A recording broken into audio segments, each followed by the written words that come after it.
Bismillahirrahmanirrahim. My dear students, I am Dr. Atika Masood.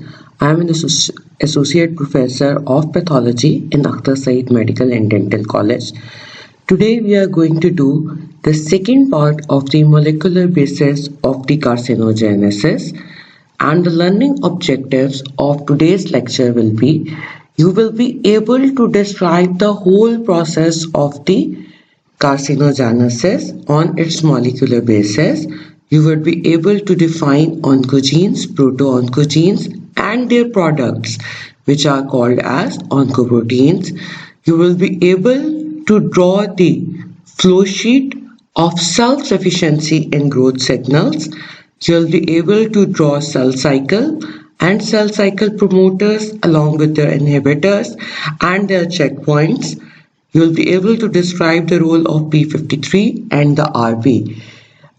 In our previous lecture, we have started with the molecular basis of the carcinogenesis. As I have told you in my previous lecture, that this process of carcinogenesis or the development of the neoplasm and how this neoplasm becomes immortal is basically dependent upon 5 to 6 major steps, and these major steps are those steps which are making this cell a totally immortal step, and it helps in the carcinogenesis. So, as far as molecular basis of the carcinogenesis are concerned, there are many genes which are important, and we have already done these genes. We have started these genes and we have done their roles, which are very important in the process of carcinogenesis. The genes which regulates the cell promotion or the cell growth, or these are called as proto-oncogenes, tumor suppressor genes. Then there are genes that have to regulate the apoptosis, and then there are genes which are called as DNA repair genes. My dear students, any mutations in the cell growth regulating genes, which are proto-oncogenes, I have told you, tumor suppressor genes, genes that are going to regulate the apoptosis by the help of P53, we are going to see BCL2, DNA repair genes, we are going to talk about them. These are very important, but do remember, no single gene is sufficient to cause the process of carcinogenesis, but we need multiple involvement or the multiple mutations in all these sets of the genes for the process of the carcinogenesis, and this process is called as tumor progression. I have told you that the proto-oncogenes are the normal cellular genes which are required for the normal growth or the normal cell proliferation. So if these genes are very much normal, these are going to be called as proto-oncogenes. But if there are any mutations that are going to incur into these proto-oncogenes, these mutant proto-oncogenes are going to be called as oncogenes. And what is their importance? Proto-oncogenes require growth signals, but these oncogenes do not require any growth promotion signal for the promotion or the growth of the cells. So they are going to work without the growth promoting genes, and this is very important thing. They are very much self-sufficient type of genes. These protogenes are named after their viral homologous, and they are also discovered in the virus, and it was later on sorted out that these viral homologous need the human host for their development, and for the in the process of carcinogenesis they need the human proto-oncogenes. So examples is basically we have driven these 3 words from their viral homologous, like I'm giving you the examples of the proto-oncogenes like Fez gene, Cis gene, cis proto-oncogene, RAS proto-oncogene, and Hu proto-oncogene. We are going to discuss the whole process of the RAS proto-oncogene, which is also described in your works in detail. So, how they are going to be transformed? I have told you that there are two processes.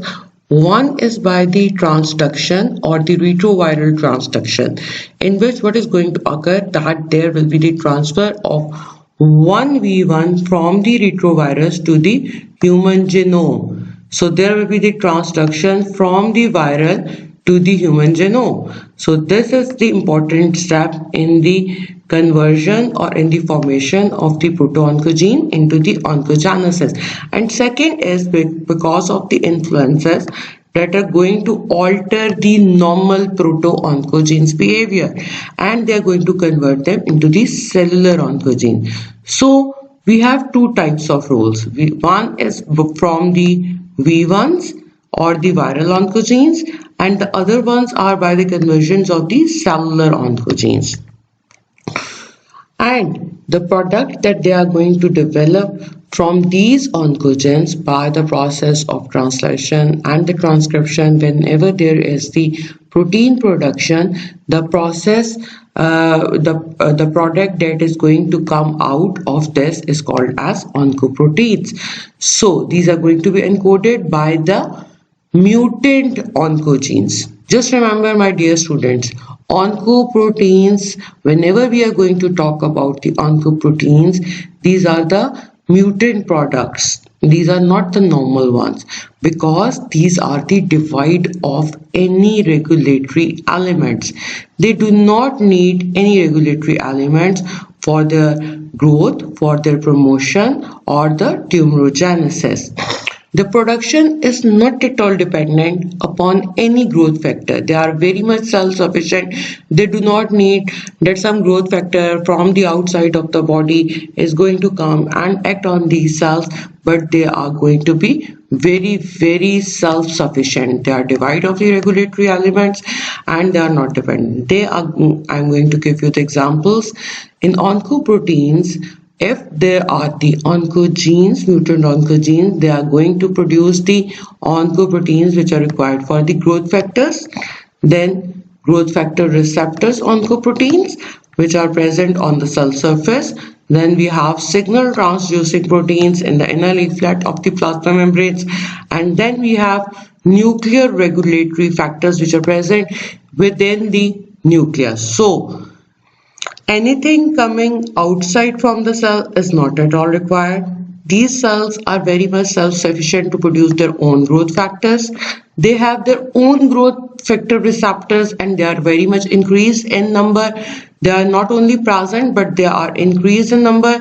So the cells become very hyper responsive because of the presence of the increased number of the growth factor receptors.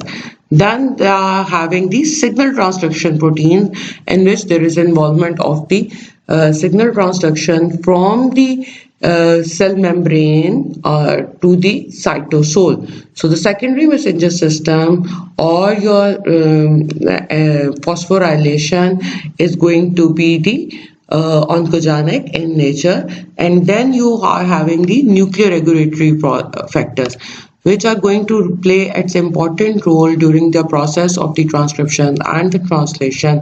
And the few examples are the zinc, phos, and Mec. So I have told you, my dear students, that in a normal cell, whenever there is a DNA repair, this DNA repair is going to be successfully done in the cell by the GAD45. So the important thing is here is the GAD45, which is the DNA repair gene, and this gene is going to play its important role here. But if there is any failure of the DNA repair, normally what is going to happen? In a normal cell, whenever there is a DNA repair, because of any of the environmental agents, because of any of the DNA damaging agents like chemicals, like radiations, like viruses, like environmental factors, or because of some inherited mutations which are already present in the genes, there will be the failure of the DNA repair. Then what is going to happen, my dear students? There will be the mutations in the genome of the somatic cells, and this is because of the three things, and three types of the genes are very important. I have already told you. One are those genes which are important in the growth promoting oncogenes, and they are going to be activated. As far as the tumor suppressor genes are concerned, we need their inactivation. We do not want that they are going to work in the carcinogenesis, so they are going to become inactivated.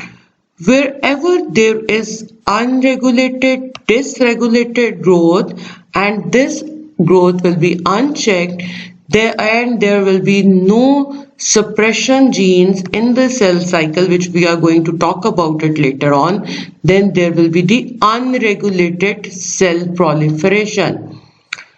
So my dear students, if there will be the any mutation in the cell, if you remember our first chapter, the chapter of the apoptosis and the necrosis, we have seen in that chapter that there are the apoptotic factors, and these apoptotic factors are going to play their role by causing the suicide of these cells. But now there are the mutations in the alterations in the genes which are going to regulate the apoptosis, so there will be the decreased apoptosis. So it's very easy to think that if there is a decreased apoptosis, there is unregulated, dysregulated cellular proliferation, then there will be the clonal expansion of these mutated or DNA damaged cells. So clonal expansion of the mutations will occur, and we have already learned about it that these clonal expansion needs angiogenesis for their growth. They are going to escape from the immunity. We are going to do all this thing today: angiogenesis, escaping from the immunity, and how there will be the anchoring of the additional mutation along with the mutations of the growth promoting oncogenes, along with the mutations on the tumor suppressor genes and the genes that are going to regulate the apoptosis, and then the process of the tumor progression will proceed, and later on there will be the invasion and the metastasis by the malignant neoplasm, which is going to cause the secondary metastasis in the distinct organs. So my dear students, I have already told you that there are any neoplastic activity are self-sufficient in their growth signals. As you can see, this is the first thing that they are going to acquire: self-sufficiency in the growth signal. They are insensitive to any regulatory signals or anti-growth signals, and they are going to evade the apoptosis. So these first three factors are very important for the clonal expansion of these neoplastic cells.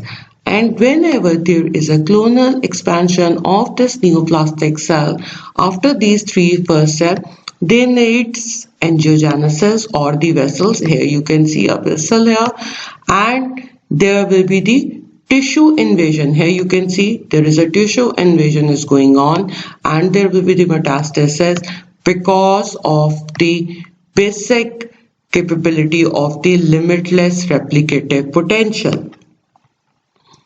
So my dear student, we have done our first thing in the previous chapter, and that was the self-sufficiency in the growth signals. And we have seen that normally what is going to happen, that the growth factor is going to attach on the growth factor receptor, and whenever there is a growth factor receptor attachment here, what is going to happen, that it is going to cause the activation in the RAS, and for you people, I've just told you that we are going to discuss this RAS, this proto-oncogene, which is going to become the oncogene later on. We are going to discuss its role. And whenever there is an activation of the RAS, there will be the activation of the MAP kinase pathways, which is your signal transduction pathway. And this signal transduction pathway is going to play an important role from conveying the message from the cell surface to the nuclear membrane, and whatever is going to happen is going to be regulated by the nuclear transcription proteins, and the important ones are the MYC proteins. We are going to discuss today the whole process and the role of the MYC proteins in detail.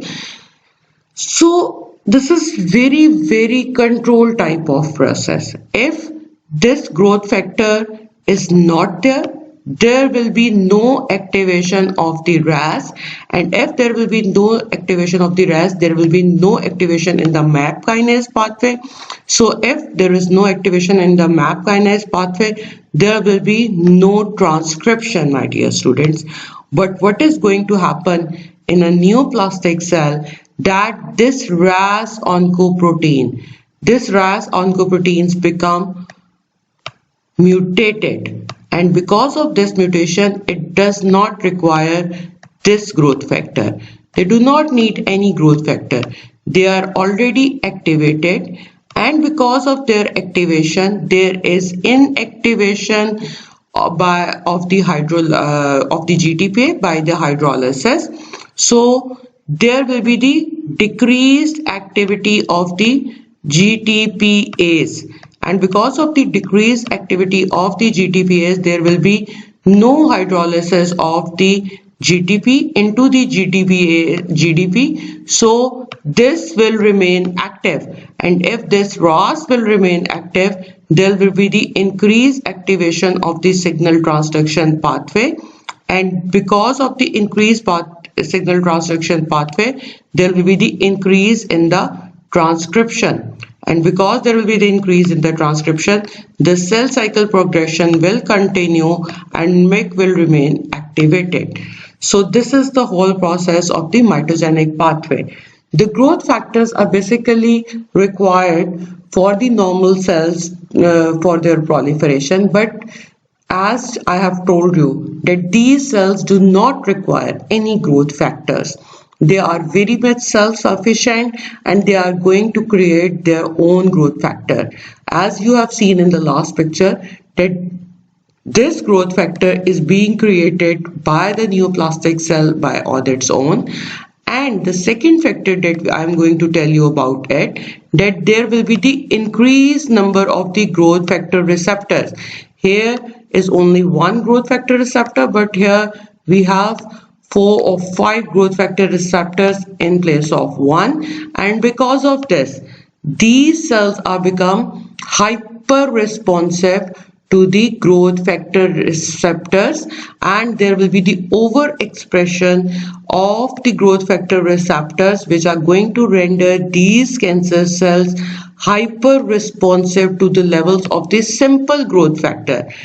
And normally what is going to happen, that simple growth factor is not going to trigger so much proliferation, but because of this hyper responsiveness, what is going to happen is that there will be the increase in the signal pathways, and they are going to increase in the transcription factors, and because of the increase in the transcription factors and increase in the signal pathways, there will be the tumor progression, and there will be the clonal expansion of the cells. So now we are going to talk about, first we have talked about the growth factors. Now we are going to talk about the signal transducing proteins. These signal transducing proteins are very important. These are present in the inner leaflet of the plasma membrane. I have just told you and shown you about the RAS and the other pathways like MAP kinase pathway, and they are going to receive the signals from the activated growth factor receptors, and they are going to transmit to the nucleus by the MAP kinase pathway or by the secondary messenger system. And you have seen that there is a pathway of the phosphorylation in which there will be the conversion of the GDP into GTP, and once there will be the tumor growth, or the growth of the cell is going to occur, this phosphorylation is going to be converted, but in the mutant cell this will remain phosphorylated, and there will be the important examples of the signal transduction protein we have done as the ROS and ABL. Within few minutes we are going to do the ABL also, and we are going to see that how this ABL is going to affect by the process of the translocation. So we have talked about the nuclear transcription factors, which are MEK, MEP, JNK, FOS and REAL oncogenes, and these are very, very important oncogenes, because you know that these are going to control the cell cycle promoting genes, or the cyclins. And now we are going to talk about these cyclins. Cyclins are very important in the cell cycle because they are going to regulate the expression of the growth promoting genes, and these the most important one is the MEK oncogene. And whenever this MEK becomes oncogene, then this is going to cause the further activation of these cell cycling and the cyclin dependent kinases, and there will be the more interaction of the cyclin with the cyclin dependent kinases, and this is going to drive the cell into the cell cycle. And what is going to happen? Normally this MEK is going to be repressed by the CDK inhibitors, like we are going to talk about P16, P27, P57 and the guardian of the genome gene, which is the P53. But if it is oncogenic or if it is mutant, then these CDK inhibitors are not going to work in a mutant cells. So the cells are going rapidly into the cell cycle by the interactions of the cyclins and the CDKs. The examples of the MEK genes are cMEK, nMEK and lMEK. Basically, the cMEK is going to be activated in the Burkitt's lymphoma. By means of activation, we means that it is the mutant form, and because of the mutation they will remain activated in the Burkitt's lymphoma. Burkitt's lymphoma is basically seen in the African childs, and it is the normal site of the Burkitt's lymphoma is in the mandible.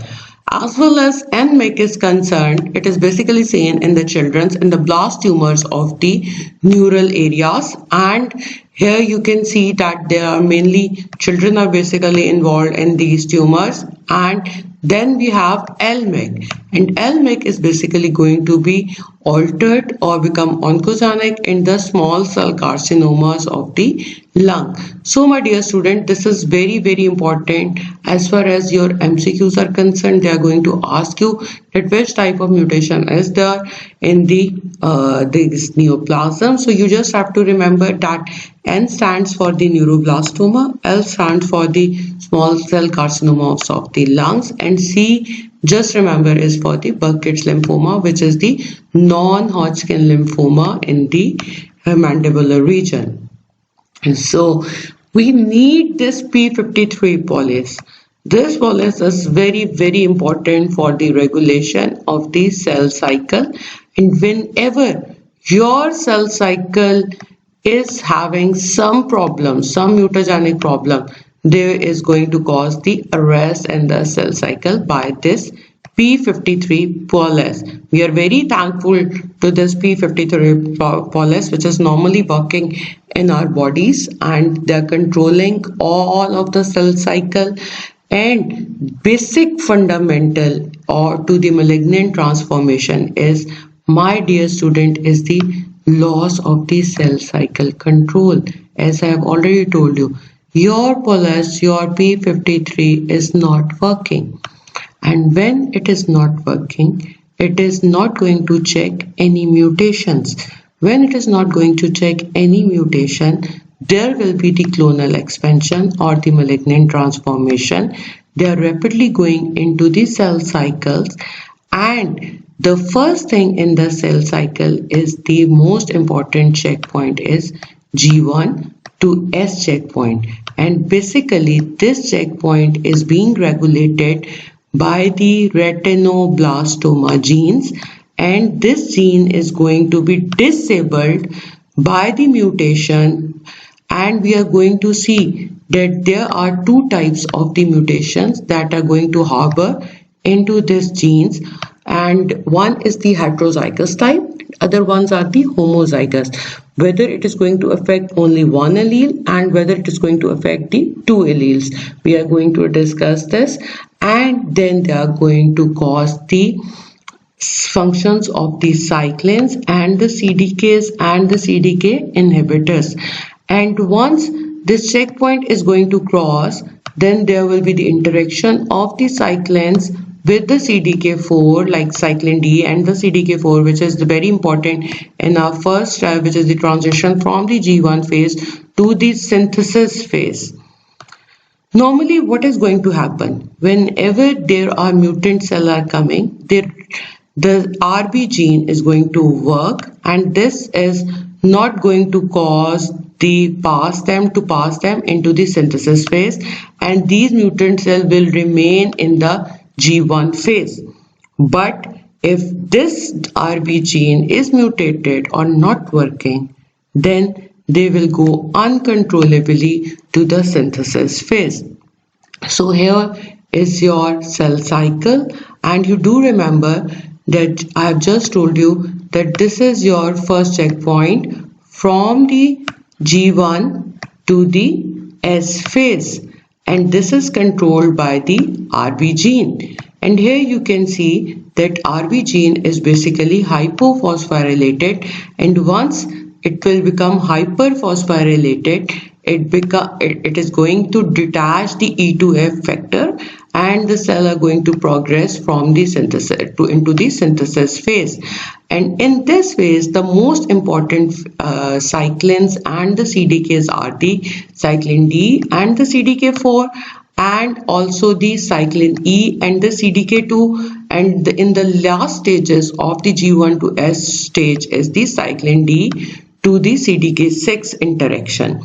When the cell are in the synthesis phase, now they want to go into there is a second checkpoint, that is your G2M checkpoint, and this G2M checkpoint is basically controlled by the P57, P27, P21, like it is also controlling. Here you can see that it is also there, these CDK inhibitors are there in the synthesis phase, and they are controlling any mutant cells, and they are not going to cause the activation of the cyclin A and the CDK1 or the cyclin A or the CDK2. So there will be no transition, but once there will be no checkpoint or there is no mutation, then this checkpoint is crossed, and in the last phase there will be the interaction of the cyclin B with the CDK1, and this is going to go into the process of the mitosis or in the cell cycle M point.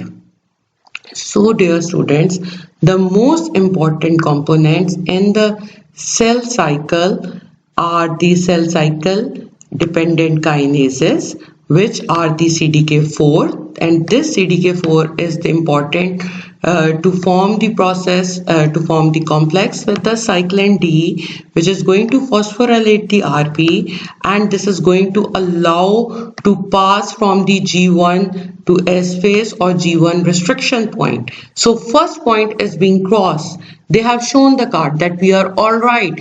Like any checkpost that you are going to cross, once you are going to enter into some sensitive area like army checkpost or other checkpost, you have to show your identity that I am perfectly a normal person or I am not a criminal person. This cell is also going to show you that I am totally normal, and then this guardian or this guard, in our case our guard is the RB, it is going to allow these cells to pass this checkpoint. And in the later stages of G1, the most important CDK that is going to occur is the interaction or the complex formation with the CDK2 with the cyclin E, which is involved in the last stages of the G1S, and then it is going to form the complexes later on with the cyclin A at the S phase, which is going for the facilitation to pass from the second checkpoint, which is our G2M. So our first gate is G1, our second gate is at the G2M phase. So after this, we need a cyclin CDK1 or cyclin dependent kinase 1 to form complex with the cyclin B, which is going to facilitate our second checkpoint, our second gate, which is G2M. So G2M is our second checkpoint, and that is going to be facilitated by the CDK1 interaction with the cyclin B. So my dear students, we have talked about the cyclin dependent kinases. I have shown you many inhibitors also. We have talked about P16, we have talked about P53, we have talked about P27, and I have told you. So these are two families, and the names of two families are the CYP family of the inhibitors. P21 and P27 are in this CYP family, and you have seen that these are going to play an important role into the G2M transition phase. So this is going to block the cell cycle by binding to the CDKs or cyclin CDK complexes, and they are going to inhibit them. So the main function of the inhibitors is to inhibit the complexes which are going to be formed in the upper column, and this is induced by the P21, which is going to cause by the induced by the tumor suppressor or guardian of the genome gene, which is our P53. So whenever there is mutation, my dear student, what is going to happen, that the P53 is going to play its role, and this P53 is going to activate some CYP family, and this CYP family we have P21, and this P21 is going to play its important role, and it is going to inhibit the cyclins and the CDKs, and then there will be the no growth in this point, and then there will be the role of the P27.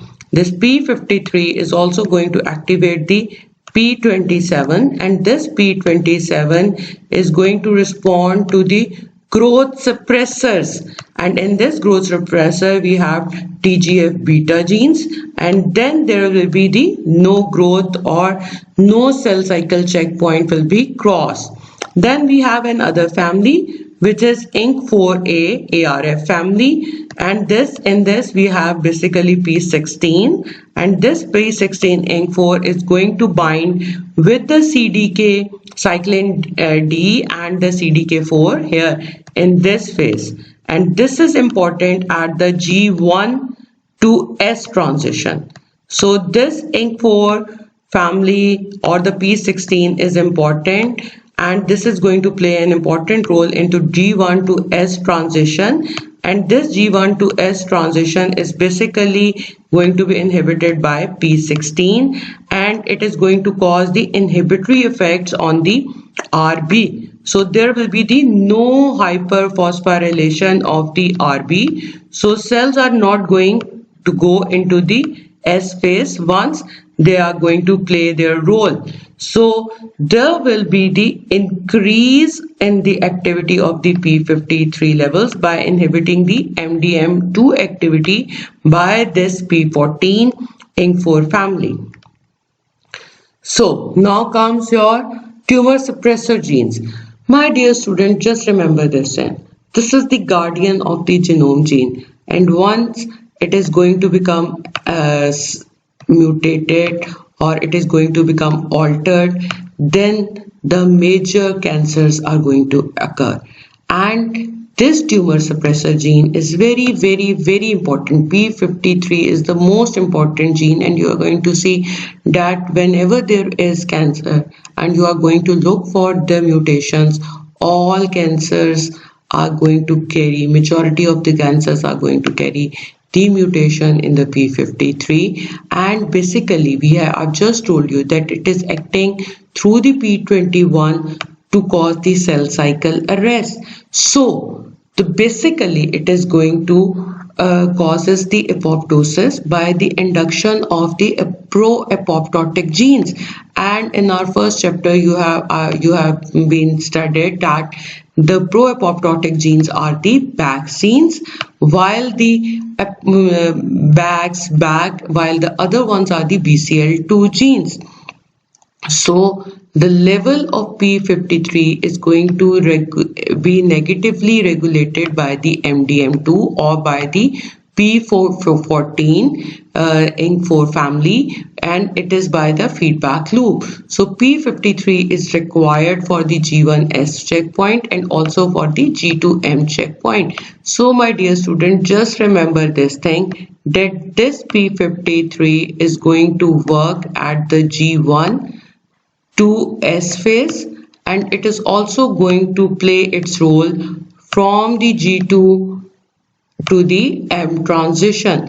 So the main cell checkpoints are basically controlled by this P53, and this P53 is going to work first by the P16 INK4 family or by the negatively regulation of the MDM2, and later on by the P21. So two families are going to activate this role. One is the CYP family, or which have P21, and the other is the P16 and the P14 family, which is called as P16 INK4 family. Then my dear students, we have other genes which are going to be mutated, and these genes have been discovered in the cases of the ataxia telangiectasia patients. And basically what is going to happen in this ataxia telangiectasia patient are that they are going to sense double-stranded breaks. These genes are going to sense the double-stranded DNA breaks, which are very, very lethal ones, and they transmit signals to arrest the cell cycle whenever there are damage in the double-stranded DNA break. So whenever there is a DNA break, this ataxia telangiectasia gene are going to play its role, and this is not going to cross the checkpoints at the G1 to S checkpoint. So this ataxia telangiectasia is going to cause the senses at this stage. But what is going to happen, and it is basically happening with the role of the P53, which is the guardian of the genome gene. But at the G2M checkpoint, what is going to happen, that these are going to act by the CDC25 phosphatase, which is going to disrupt the cyclin CDK1 interaction. And then there will be the important thing like the BRCA1 and the BRCA2. Today we are going to also talk about the BRCA1 and BRCA2, especially in the breast and the ovarian carcinoma, which are linked with the DNA damage and the cell cycle arrest. So if these ataxia telangiectasia genes are mutated, then these are not going to sense this double DNA break. And if it is not going to sense this double-stranded DNA break, then this double-stranded DNA break cells or the mutant cells are going to go into the S1, or damaged cells are going to go into the S1. Now comes your insensitivity to the tumor signal genes. Oncogenes are going to encode the proteins which are going to cause the cell growth, and the products of these tumor suppressor genes are going to apply the brakes to cause the cell proliferation. And the most important tumor suppressor genes are the RB gene, which is the most important one in G1 to S checkpoint, which we have just seen. Now we are going to talk about the role of the RB gene and the flow sheet, which is very, very important. And the other tumor suppressor genes are the P53. My dear students, both of these tumor suppressor genes are very, very important. In your university questions, you have been asked about the flow sheets. You have to draw the flow sheets, how this RB gene is going to work in a normal condition and how it is going to work in a mutant form. And you are also asked that what is the role of P53. So just remember, I have shown you that RB is basically going to exert its anti-proliferative effects by controlling the G1S transition, and its active form, it is basically a hypophosphorylated. Growth signals are going to lead to the cyclin D expressions, and there is will be the complex formation of the cyclin D with the CDK4 first, and then there will be the formation with the of the cyclin D with the CDK6, and this is going to cause the inactivation of the RB by the phosphorylation, and this is going to release the E2F factor, which is going to cause the transcription. And I'm going to show you in this example. Here there is the G1S phase, and in this G1S phase you can see that in the upper diagram we have growth factors, which are EGF, epithelial growth factors, we have platelet derived growth factors, and we are also having growth inhibitors, in which we have TGF beta, we have P53. So there is a delicate balance, my dear students, between these growth factors promoters and the growth inhibitors, and once they are going to see that body needs these growth factors, there will be the interaction of the cyclins with the CDK, and this is going to cause the hyperphosphorylation of the RB. But if they see that this cell is having some mutations, then they are going to activate your P16-INK4 or the CDK inhibitors, and there will be the inactivation of the cyclin with the cyclin dependent kinases. So there will be the no hyperphosphorylation of the RB. In our normal state, this is our normal state. When it is hypophosphorylated, it is going to control the E2F factor, and it is remain binded to the E2F factor. Once as this E2F factor is not released, there will be no histone deacylation, there will be the no histone proliferation. So there is a total transcription block. The cells are not going to go into the S phase. But once there will be the growth factors, and these CDK inhibitors are going to tell you that there are no mutations, then this is going to activate the RB gene, and there is going to cause the addition of this phosphate bonds. Here you can see we have hypophosphorylated RB, we have just 2 phosphate bonds, but here we have 1, 2, 3, 4, 5 and 6 phosphate groups. So it is hyperphosphorylated, and it is going to release this E2F factor. Once it is going to release, this is going to cause the activation of the transcription factor, and it is going to go into the S phase. So my dear students, I have told you that this P53 is the guardian of the genome gene, or this is your main cell cycle checkpoint, and this is going to thwart the neoplastic transformation by interlocking mechanism. One is by the activation of the temporary cycle arrest, which is going to cause called as quiescence. So the activation, once they are going to see that there is any malignancy, they are going to cause the cell cycle arrest for some time, and this is going to be called as quiescence phase.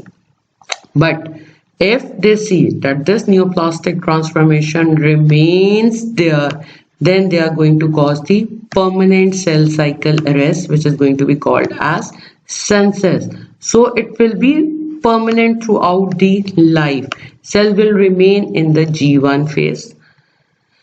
And if they see that again there is a neoplastic transformation, they are going to trigger the programmed cell death, which we are going to talk about as apoptosis, by the activation of the BAX genes. So here you can see that once there is any problem, there are ionizing radiation, there are carcinogens, there are mutagens, they are going to cause the mutation in our cell, then what is going to happen? My dear students, I have already told you this DNA damage is going to be repaired by the GAD45 or DNA repair genes. And the most important thing is that P53 becomes activated. It is going to bind to the DNA and it is going to cause the activation of the vaccine, which is the apoptotic gene. So if there is any failure or in this DNA repair, these cells are going to undergo the process of the apoptosis and they are going to fall off. They are going to cause the suicide. And the other thing that this DNA damage is going to cause and P53 is going to cause is that it is going to activate the P21, which we have already told you that it is the CDK inhibitors. And because of these cells will remain in the G1 cycle. So I have just told you they will remain in the quiescence phase. There is a temporary cell cycle arrest. And once there is a successful repair, then they are going to proceed. But if there is no repair, then there will be the complete lockdown. And this complete lockdown cell will remain in the G1 phase and this is called as senescence. Then we have cells with the mutation or the loss of the P53. I have told you, my dear students, this is the guardian of the genome genes. Once it is mutated, then there will be the DNA damage, and this DNA damage is going to cause the P53 dependent genes are not going to be activated, which we are P21, which are GAD, which are the apoptotic genes. So there will be the no GAD, no DNA repair. There will be the no senescence, no complete arrest of the cell cycle. There will be the no activation of the P27 or the quiescent phase. So the mutant cell are going to cause the expansion and there will be the additional mutations. So dear students, this is the thing that we are going to talk about.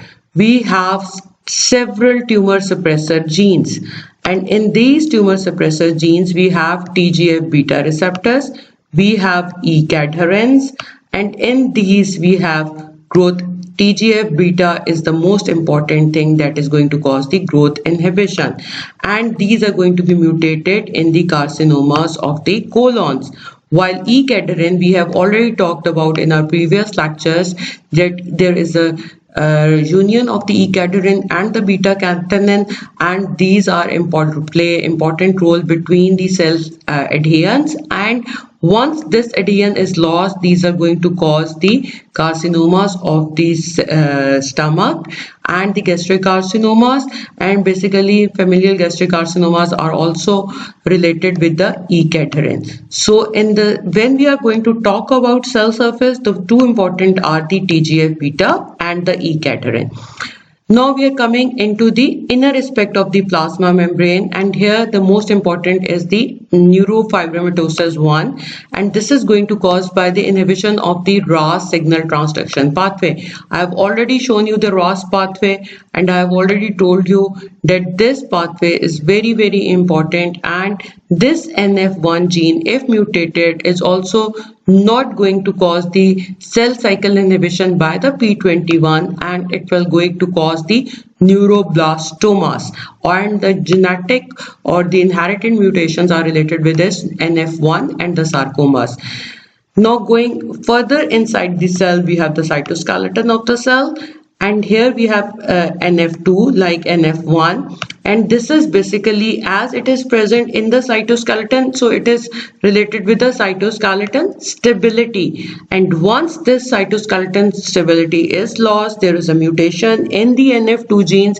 It is going to cause the schwannomas and the meningiomas, and in the inherited disease it is going to cause the neurofibromatosis type 2, which is related with the acoustic schwannomas and the meningiomas.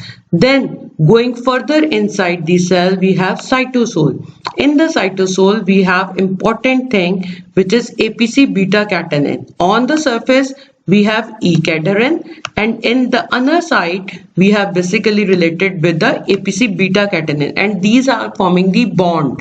I have already shown you in my previous example that if E-cadherin is present in between the cells and it is going to cause the cell adhesions, the basic function of the APC beta catenin is inside the cell, and this APC beta catenin is going to play its role in the inhibition of the cell signal transduction. But if they are going to be mutated, what is going to happen? There will be no inhibition in the cell signal transduction, and this cell signal transition from the cell surface is going to go into the nucleus. So, and it is going to cause the carcinomas of the stomach, colon, pancreas, and the melanomas. And APC beta catenin, as its name shows, APC stands for adenomatous polyposis coli, and in the hereditary form it is also going to cause the familial adenomatous polyposis colon carcinomas. Now we are going to talk about PTEN mutations. These are very important mutation, and these are related with the P13 signaling pathway. As you all remember, P13 kinase is basically an inhibitor pathway, and once this inhibition is lost, P10 mutations are seen in the endometrial and the prostatic carcinoma, and basically in the Cordon syndrome in the inherited mutations. And then we have SMAD2 and SMAD4. Basically, these are related on the cell surface with the TGF-beta, which is the growth inhibitor. So TGF-beta receptors, if there is a growth inhibition and these are not working, then there will be the role of the SMAD2 and SMAD4, that they are not going to transmit the TGF-beta signal transduction pathway. But if these SMAD2 and SMAD4 are also mutated, then there will be the causation of the cancers in the pancreas and the colon. And now we are going to come into the nucleus. In the nucleus, we have the most important one is the RB1 retinoblastoma, which is the regulation of the cell cycle at the G1S phase, and as its name shows, it is going to cause the cancers in the retina, which is going to be called as retinoblastoma in the children, osteosarcoma in the bones, carcinomas of the breast, colon, and the lungs, and in the inherited diseases also the retinoblastoma and the osteosarcoma of the homozygous type. Then we have P53. As I've already told you, the important function is to cause the cell cycle arrest and the apoptosis, and almost all human cancers are going to have the mutation in the P53 syndromes. Multiple carcinomas, sarcomas, Li-Fraumeni syndromes all have the mutations in the P53 genes. Then we have WT1. WT1 stands for the Wilms tumor, and this is basically the nuclear transcription factor, and if it is mutated, it is going to cause the Wilms tumor in the kidney. Wilms tumor has three components. We have talked about that it has blast cells, it has mesenchymal cells, it has epithelial cells. So this is also seen in the genetic or the familial cases. Then we have talked about P16INK4A, and I've told you that this is the family of the cell cycle inhibitors. Once this cell cycle inhibitors are not working, these are going to cause the pancreatic, breast, or esophageal carcinomas, and in the hereditary malignant melanomas. The most important, I have told you, BRCA1 and BRCA2. This is going to, the main function is their DNA repair or the double-stranded DNA repair. We have seen in the ataxia telangiectasia that there is very important role of the BRCA1 and the BRCA2 within the nucleus, and these are going to cause the carcinomas of the breast, ovary, and the carcinomas of the male breast. Nowadays, a lot of work has been done on the BRCA1 and the BRCA2 also, and you must have heard about the Angelina Jolie, that she has a mutation in a BRCA gene, and because of that mutation, she has undergone for the mastectomy and also for the oophorectomy. These runs in the families, as I have already shown you that these are the familial cases, and once it is in the family, there are the chances that the further offsprings are going to develop the breast carcinomas and the ovarian carcinomas. So my dear students, your body immunity is working there and it is trying to kill the cells, but sometimes this is not going to happen and there will be the evasion of the apoptosis. I have told you that P53 is going to induce this apoptosis. If you are going to see this cell cycle, and if you remember from your previous lectures, in the first chapter we have done that there will be the binding of the death receptor FAS and the fat receptor CD95, and this is going to activate the death signaling complex. But my dear students, what is going to happen in a malignant cell? There will be the reduced levels of the FAS ligand on the cells, on the malignant cells. So if there are the reduced number of the FAS ligand, what is going to happen? Whenever this FAS is going to come and it is going to attach with this receptors, then there will be no receptors, so there will be no apoptosis. If there are reduced number of the CD95, what is going to happen? That there will be the decrease in the death inducing signal, or there will be the decrease in the or inactivation in the death inducing signal complexes by the Fly's protein, which is the going to act on the caspase 8, and this is the procaspase 8, and this is not going to cause the conversion into the caspase 8. So what is going to happen here? If there is no caspase 8, there will be the no activation further. So the third most important thing that is going to happen whenever there are internal signals, in cases of internal cascades or the intrinsic cascade, the most important thing in the intrinsic cascade, that if there is any stress or the radiation or the chemical, there will be the egress of the cytochrome C from the mitochondria, and this is going to cause the upregulation of the BCL2. But my dear students, in a mutant cell, what is going to happen? There will be the reduced level of the apoptotic bags, pro-apoptotic bags, because there is no P53 response in the mutant cell. So whenever there is a DNA damage in a mutant cell, this P53 is not going to work, and when it is not going to work, there will be the reduced bags. Because of the reduced bag, mitochondria C is not going to release this cytochrome C. Once this cytochrome C is not released, there will be the no pro-apoptotic genes activation, and once there is no pro-apoptotic genes activation, we are going to have a loss of the apoptotic peptidase activating factor, as it is not going APF1, and it is not going to activate the caspase 9.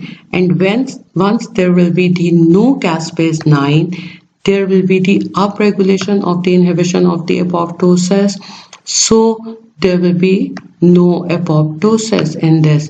So once this caspase 9 is not there, there will be no apoptosis. So my dear students, it is very easy to think that this is your normal process of apoptosis, that once there is a FAS is going to attach with a FAS ligand, it is going to induce the death signaling pathway in the extrinsic pathway. It is going to activate the procaspase 8, which is the initiator caspases, and your initiator caspase is going to activate the caspase 3. But once this is going to lose, this whole intrinsic pathway is going to lose in the mutation or in the carcinogenic cells. We do not have a reduced number of CD95. We are not having any death induction signals. We are not having any activation of the caspases, so we are not having any apoptosis. In cases of intrinsic factors, what is going, or intrinsic apoptosis pathway, that your P53 is damaged or your P53 is unresponsive, so there will be the no bags. If there is no bags and back, there will be the no cytochrome C upregulation or going out from the mitochondria. It is not going to bind with the APF1. So there will be the no activation of the caspase 9 because there is no P53, no pro-apoptotic gene, so apoptosis is not going to happen, and this process is going to be called as evasion of the apoptosis. Now comes the second most important thing, and this is the limitless replicative potential. My dear students, you know that normal cell is going to divide 60 to 70 times, and with the time there is a progressive shortening of the telomeres, and once there is a progressive shortening of the telomeres, a time comes when there will be no telomeres left, and there will be, this process is called as aging process. And by the activation in the tumor cell, what is going to happen, that there will be the activation of the enzyme telomerase, and they will remain active and they are not going to age. So that capability of the immortalness is going to come from no aging. So there will be no aging in the tumor cells. So if there is no aging in the tumor cell, they are going to have a limitless replicative potential, and we are going to see this. My dear students, just see this, that there is the inactive telomerases in this upper part, you can see here, and with the multiple 50 to 70 times replications, you can see that they are becoming shortened and shortened. These telomerases are shortened once they are such much height, and if you are going to see after such, there are very less number of the telomeres left. So if this P53 is working and there will be the activation of the checkpoints at the G1S and the G2M checkpoints, and if there is any mutation, it is going to cause the senescence. We have just talked about that it is going to cause the permanent cell cycle arrest. But the most important thing in a mutant cell is that this P53 is not working. And once it is not working, it is going to cause the activation of the non-homologous ending joining for a pathway. Here you can see that these are going to join with each other, and this is basically non-homologous end joining pathways, and these are going to cause the dicentric chromosomal formation. And because of this dicentric chromosomal formation, these cells are going to go into the metaphase, and these are going to cause the new double-stranded breaks. So this is the DNA double-stranded breaks. We have talked about these DNA double-stranded breaks in the ataxia telangiectasia mutations, and also we have talked about in the BRCA1 and the BRCA2. Once there are bridge fusion brackets, in this bridge fusion bracket cycle, there is a development of the new double-stranded DNA breaks, and there will be the increased activity of the telomerase, then there will be the tumor progression.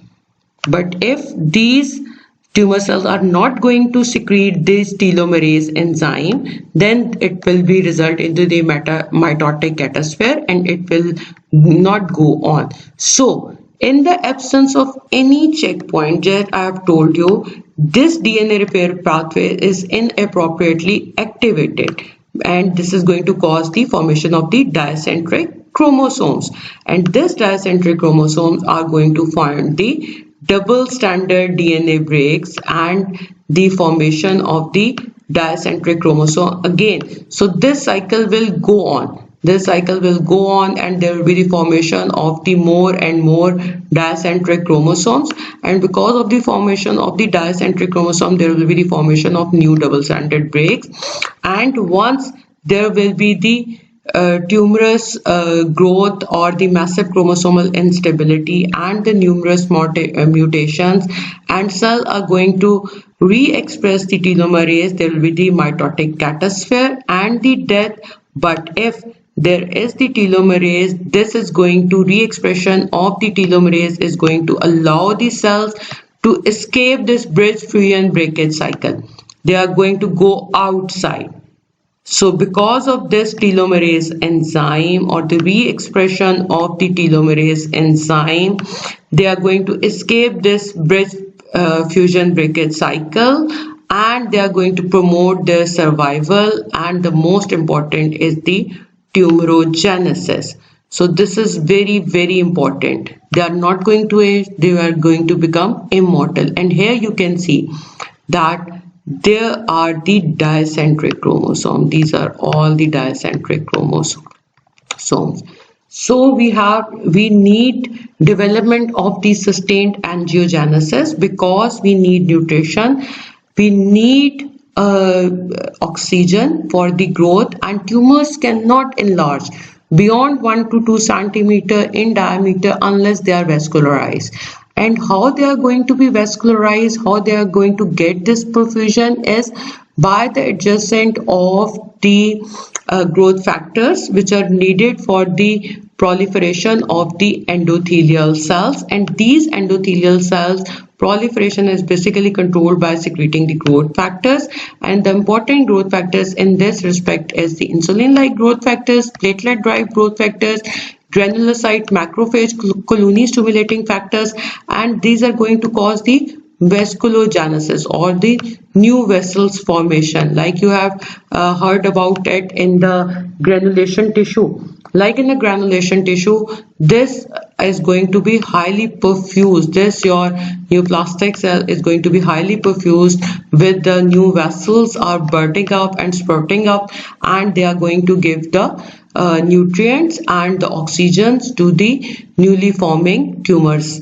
The main role of the p53 is basically that they are going to inhibit the anti-angiogenic molecule, and that is the thrombospondin 1. And you can see that p53 is also, if it is normal, it is also inhibiting the vasculogenesis. But if it is mutated, then this vasculogenesis or the neovascularization will remain unchecked and it will go on.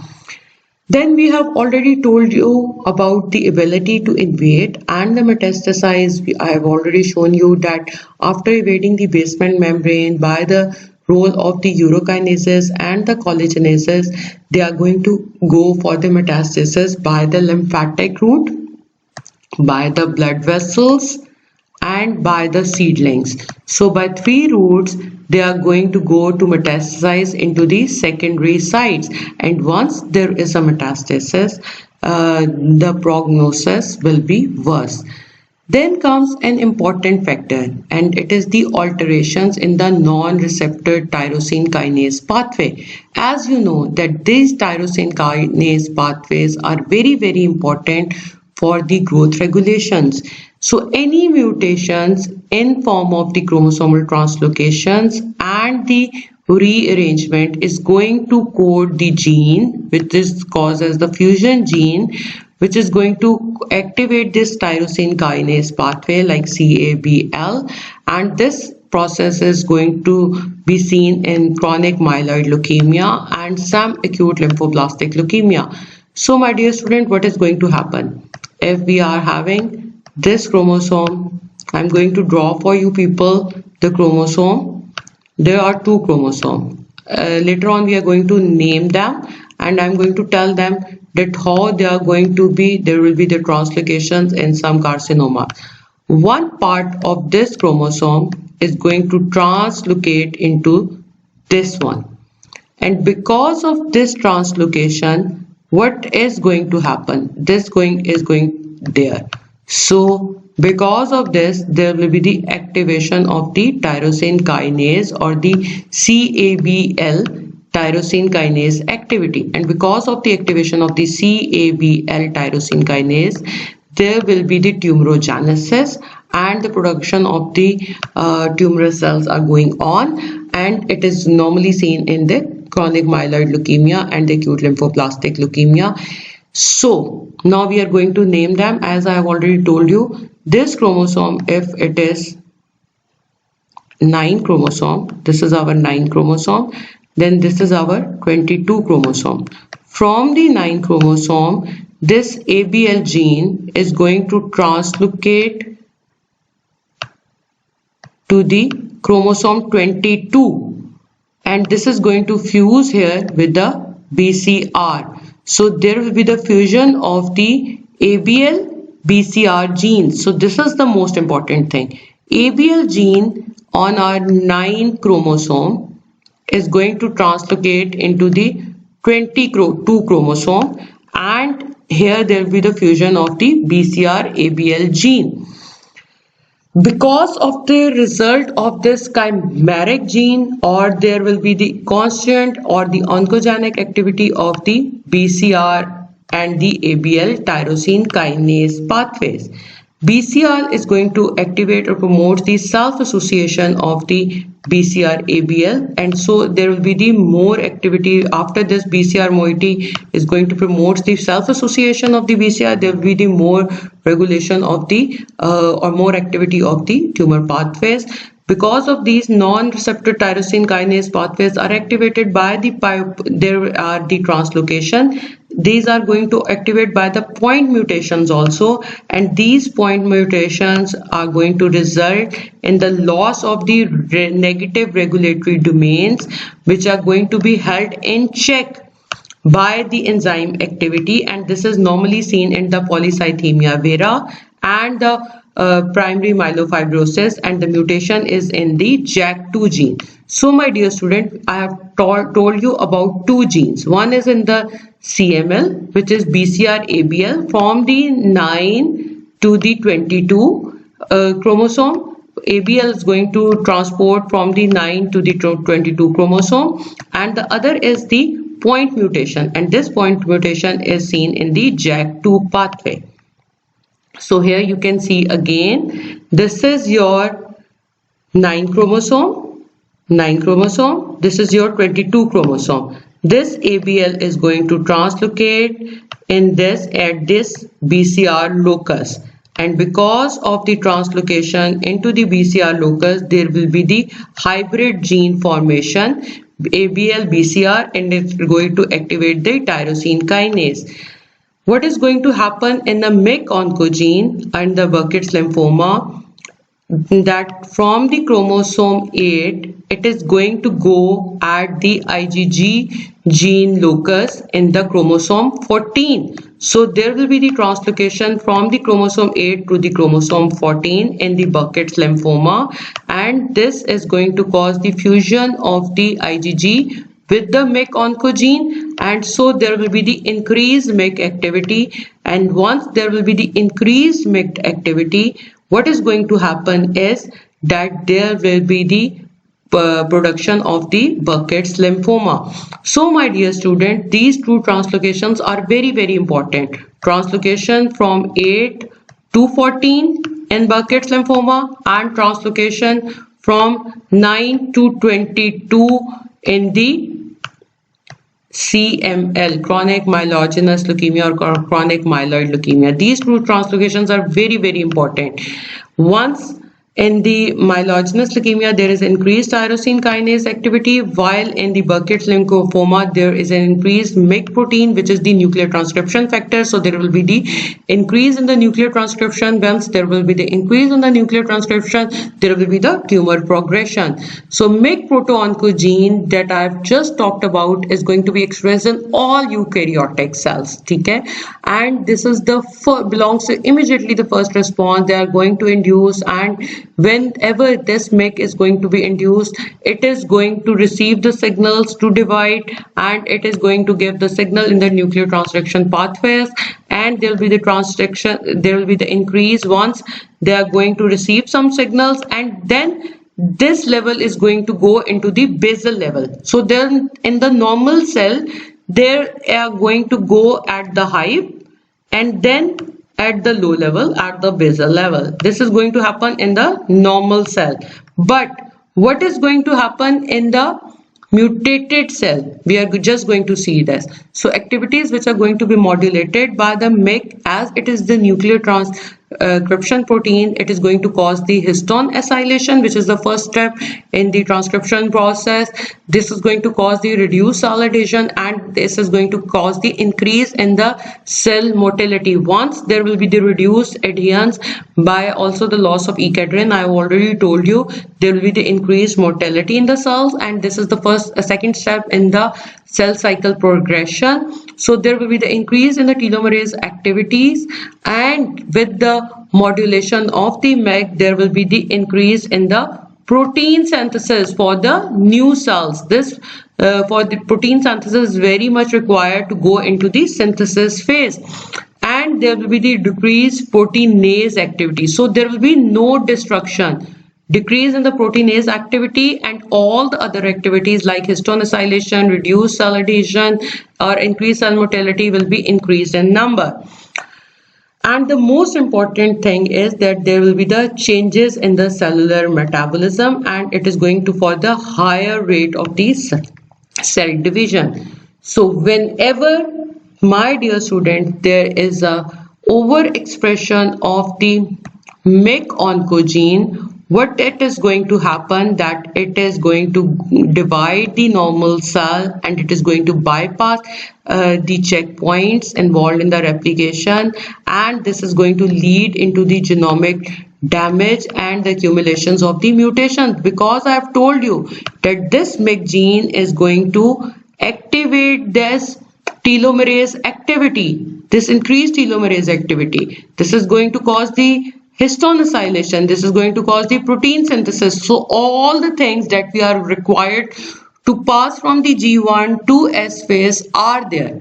There will be, everything is going to be provided by the increased activity of the MEK proto-oncogenes. So because of the MEK proto-oncogene, what is going to, once it is going to become an oncogene, what is going to happen, my dear students?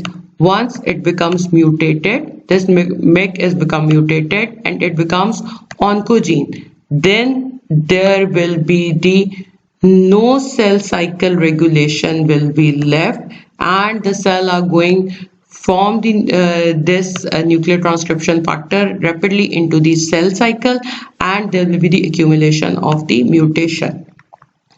So here you can see that this is NMEK, and I have already told you that NMEK is basically involved in the neuroblastoma, and in the NMEK what is going to happen is there are the translocations, and this there will be the amplifications, and here you can see this is a small portion of the HSR, and because of the amplification this becomes this much big, and because of this we are having the development of the human neuroblastomas. So dear students, just remember this thing, that in growth factors we have already talked about PDGF beta, and because of its overexpression there will be the production of the astrocytoma and the osteosarcoma. Then we have fibroblastic growth factors. Because of its overexpression or amplification, we are going to have development of the stomach, bladder, breast carcinomas and the melanomas.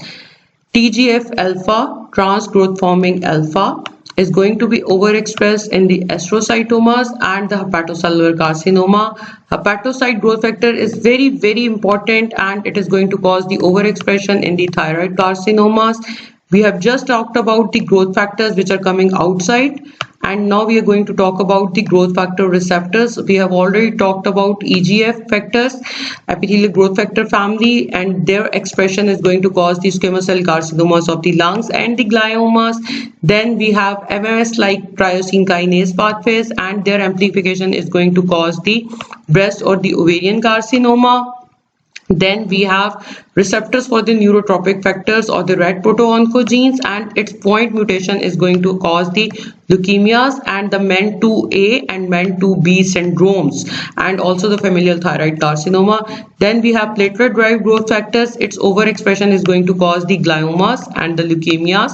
And then we have KIT, proto-oncogene KIT, which is the receptor for the stem cells, and its point mutation is very important. c-KIT mutation you are going to see in the GIST, gastrointestinal stromal tumors, seminomas, and the leukemia. So we have just talked about the growth factors, we have just talked about the growth factor receptors and the mutations that are going to be involved, and because of this overexpression, amplification, or point mutation, what type of tumor cells are going to be developed.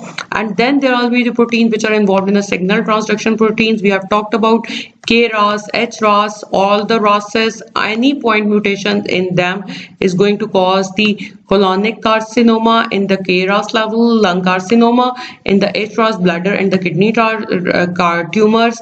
In the NRAS, we are going to have the development of the hematological malignancies and the melanomas. Then we have talked about the ABL, transfusion genes or the translocation, and we have talked about CML, that there will be the development of the 9 to 22 translocation, and we are having the BCR-ABL translocated new gene or chimeric gene is formed, which is going to increase the non-receptor tyrosine kinase activities.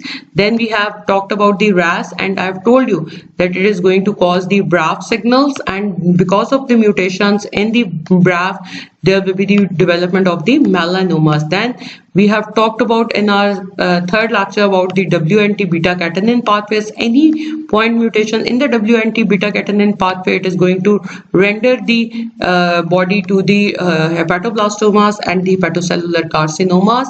Then going inward towards the nucleus, we have NMYC, we have LMYC, and we have CMYC. We have talked about that translocation in the CMYC is going to cause the Burkitt's lymphoma, and I have told you that the translocation is from 8 to 14. Okay, and in the NMYC there will be the amplification. You have seen that the small genetic pathway is going to amplify and become so much big, and it is basically seen in the neuroblastomas, and the LMYC is basically seen, and the amplification is seen in the small cell carcinoma of the lungs. Then we have talked about the cell cycle regulators. I've told you about the cyclin Ds, I have told you about the cyclin E. Their translocation or the overexpression is going to cause the breast carcinomas and the mantle cell lymphomas, while the CDKs, cyclin dependent kinases, their amplification of point mutation are going to render towards the glioblastoma, melanomas, or the sarcomas. So my dear students, the most important translocations that we are going to see is the chronic myeloid leukemia, which is 9 to 22, and there will be the ABR BCL gene formation. In AML, it is basically 4 to 11 or 6 to 11, and there will be the AF4 and the MLL formation. In the Burkitt's lymphoma, 8 to 14, I have just shown you, and there will be the gene which is going to be involved in the CMYC, and there will be the translocation towards the IGH. Then we have mantle cell lymphoma, 11 to 14 translocations are there, in which there is a translocation from cyclin D to IGH point. And follicular lymphoma, we have translocations at the 14 to 18 chromosome, and the IGH to the BCL2 is going to happening. Then we have T cell acute lymphoblastic leukemia, in which you can see 8 to 14, in which we can have a 10 to 14, and the basic involvement is the TCR alpha and the CMYC with the Hox genes. Then we have Ewing sarcoma. In Ewing sarcoma, we have 11 to 22 translocations. Why I'm telling you about these translocations? CML, we have just seen it. Burkitt's lymphoma, we have just seen it. Leukemias, we have just seen it. These translocations are very important in the regulations of the genes and the new genes formation, which is going to cause the tumor formations. So the assignment for today is: a 40-year-old man notices numerous lumps in his groin and the armpit over the past 5 months. An inguinal lymph node biopsy specimen shows a malignant tumor cells of small, well-differentiated lymphoid cell. Immunostains with the antibody to BCL2 is very positive. So my dear student, this is the most important thing. In the lymphatic cell nuclei, which of the following mechanism has important role to play in this lymphoid neoplasm? Gene amplification, diminished apoptosis, increased tyrosine kinase activity, loss of cell cycle inhibition, or reduced DNA. Where When you are going to go for your attendance and you are going to mark your attendance, kindly attempt this question, and I want you to give me the options, every answer for every option, that why there is, if you think that option A is right, why it is right. If you think that B is right, then why it is right. So you have to give me that your why you are thinking for this option. And your assignment that you have to submit at our email is, you have to draw the flow sheet for the evasion of the apoptosis, and you have to enumerate the molecular basis of the carcinogen. Very small type of assignment. Please submit it before Friday. Thank you very much, my dear student. Wish you a very good day. Thank you.